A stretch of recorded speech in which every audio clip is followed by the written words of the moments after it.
Oh bah, vous ici. Salut les gars, comment ça va? Je vous ai manqué?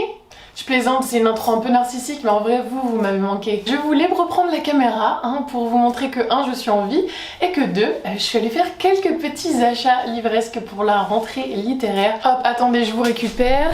On va être sur une vidéo assez chill, en plus il fait un temps absolument horrible dehors, je pense que ça ne vous surprend pas du tout, en ce mois d'août absolument merveilleux. Non mais regardez-moi ça, c'est absolument scandaleux. Bref, du coup aujourd'hui on part sur une vidéo assez rapide, simplement parce que j'ai une petite annonce à vous faire. Restez ici.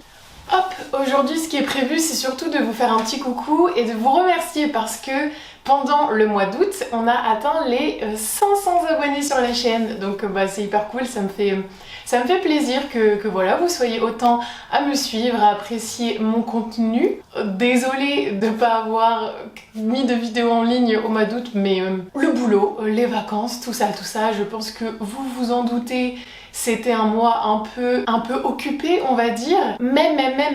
J'ai une petite surprise pour vous, du coup, pour les 500 abonnés, puisque je pense que ça n'a échappé à personne, ces dernières semaines. C'est quoi ?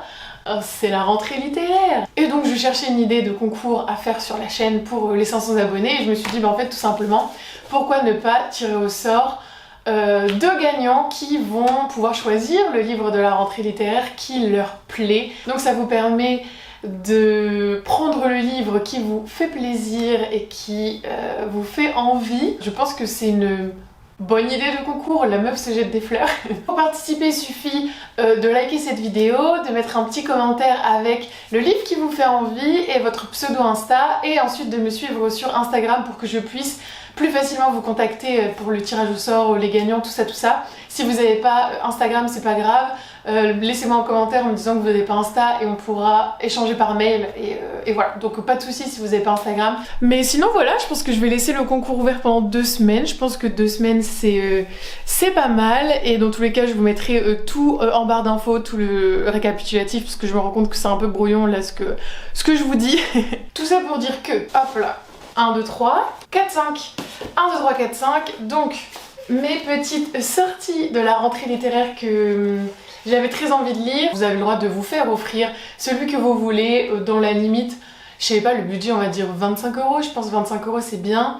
Ça vous permet d'acheter tous les grands formats et la plupart des livres, je pense. Et franchement, j'ai pas l'habitude d'acheter des grands formats, mais c'est trop beau. Franchement, j'ai l'impression que cette vidéo va être un peu éparpillée. J'ai plus l'habitude de parler à la caméra. Oups.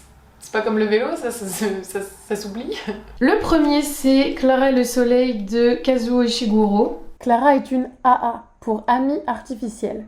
C'est un robot de pointe ultra performant qui est conçu pour tenir compagnie aux enfants et aux adolescents. Clara, quant à elle, elle rêve que quelqu'un entre dans le magasin un jour et vienne la choisir. Mais lorsque l'occasion se présente enfin, Clara est mise en garde. Mieux vaut ne pas accorder trop de crédit aux promesses des humains. Kazuo Ishiguro, c'est un écrivain romancier japonais qui a eu le prix Nobel de littérature, je sais pas en quelle année.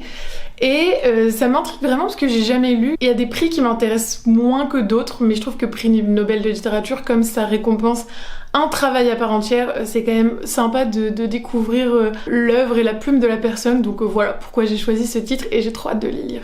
Ensuite, deuxième sélectionnée de cette liste, on a Cécile Coulon, Seule en sa demeure, qui a aussi écrit Une bête au paradis. Une bête au paradis que j'avais beaucoup aimé, que j'ai lu, mais ça n'avait pas été un coup de cœur parce que j'avais deviné la fin et que j'avais pas été très surprise par le dénouement. Mais j'avais beaucoup aimé sa plume et voilà, j'avais envie de lui laisser une chance. En sachant qu'en plus ça fait beaucoup penser à Rebecca de Daphné du Maurier que j'avais adoré, puisque c'est quand même l'histoire d'une femme qui va dans une ancienne maison qui paraît hantée par le fantôme de l'ex-femme, de l'homme qu'elle a épousé, etc. Une mort subite, une mort un peu étrange, enfin bref, ça fait énormément penser à Rebecca et je pense qu'il y a une part d'inspiration. Donc on va voir ce que Cécile Coulon arrive à en faire. Ensuite, alors lui, j'ai trop hâte. C'est Les Chiens de faïence de Thomas Louis. Thomas Louis qui il me semble est un... Bah voilà, c'est ce gars, Le mec a sa tête en plein sur la banderole. Et je crois qu'il est journaliste. Je l'avais découvert sur Instagram. Il a fait pas mal la promotion de son livre et ça m'avait beaucoup tenté. Chez les Dugas, Mourir en famille est un vrai sport d'équipe. Et Jean-Paul Dubois, il me semble qu'il a eu le prix Goncourt en 2020, 2019, je sais plus. Bref, ça a l'air très très sympa, donc voilà, on va se laisser tenter. Dans la famille Dugast, la vie est régie par les habitudes et les suicides.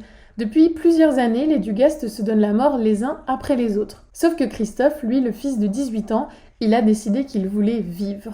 Mais comment aller contre ce déterminisme familial? Quatrième livre que je voulais absolument lire, alors celui-là je l'ai découvert vraiment en librairie, je suis tombée dessus. Ça s'appelle Les Dents de lait et c'est de Hélène Bukowski. Skald et sa mère Edith vivent dans leur maison isolée à l'orée de la forêt et les habitants autour sont assez hostiles à leur mode de vie jusqu'au jour où Skald découvre dans une clairière une enfant à la chevelure rouge feu.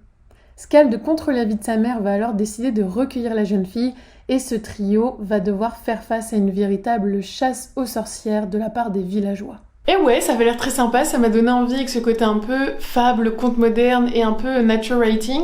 Donc voilà, j'ai hâte de découvrir, c'est un premier roman en plus, donc je suis contente de soutenir cette autrice, en tout cas sa traduction en français, donc on verra bien ce que ça donne. Et enfin, comment passer à côté de celui-ci ? C'était ma plus grosse attente, notamment parce que l'une d'entre vous me l'a conseillé sur Instagram, si tu passes par là, encore merci. C'est ce que Frida m'a donné de Rosa Maria Undasuki. Et pareil, c'est un premier roman, et regardez-moi la beauté de ce livre.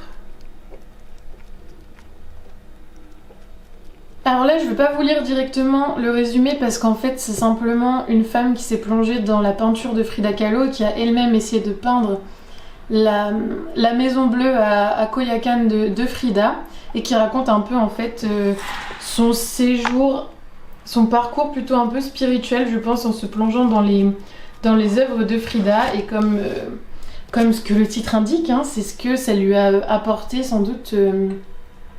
De se plonger en fait autant intimement dans la vie de Frida Kahlo et ce que ça lui a apporté pour sa propre quête, je pense, artistique, etc.